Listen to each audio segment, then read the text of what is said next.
Sa San Jose City, Nueva Ecija, nakiisa ang 48th Infantry Battalion at lokal na pamahalaan sa isinagawang medical at surgical caravan.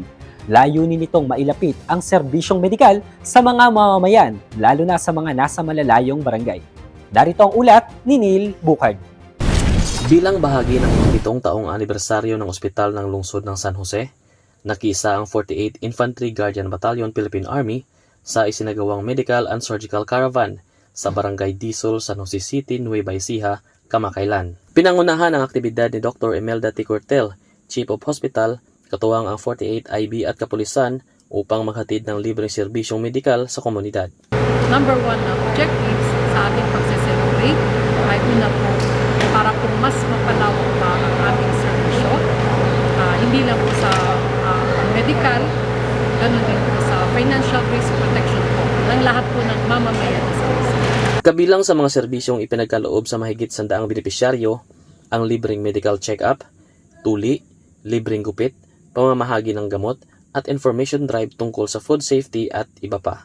Layunin ng aktibidad na mailapit ang serbisyong medikal sa mga mamamayan, lalo na sa mga nasa malalayong barangay na nahihirapang makapunta sa lungsod, kabilang ang mga matatanda at buntis. Ayon kay Dr. Cornel, inasahan pang masusundan ang naturang aktibidad dahil nakatakda ring magsagawa ng mga susunod pang medical at surgical caravan sa iba pang barangay ng San Jose City. Dumalo rin si San Jose City Mayor Josel James F. Violago na nagpahayag ng kanyang suporta sa mga programang pangkalusugan para sa komunidad. Dagdag pa sa serbisyong kanilang ipinagkaloob, nagsagawa rin sila ng orientation at on-site registration para sa PhilHealth Yakap program upang mas mapalawak ang access ng mga residente sa mga serbisyong pangkalusugan. Labis yung pasasalamat. Isa ako sa barangay na nabigyan ng ganitong pagkakataon. Itong barangay natin sa malayong lugar para makarating sa bayan.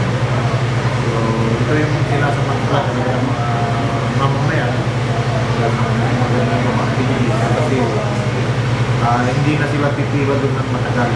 Sa bawat serbisyong hatid, buhay ang napapangalagaan. Patunay na ang tunay na lakas ng bayan ay nasa malasakit at pagkakaisa. Mula dito sa San Jose City, Nueva Ecija, ako si Neil Bukag, ang inyong pamilyang kaugnay para sa matatag na buong katihan ng Pilipinas.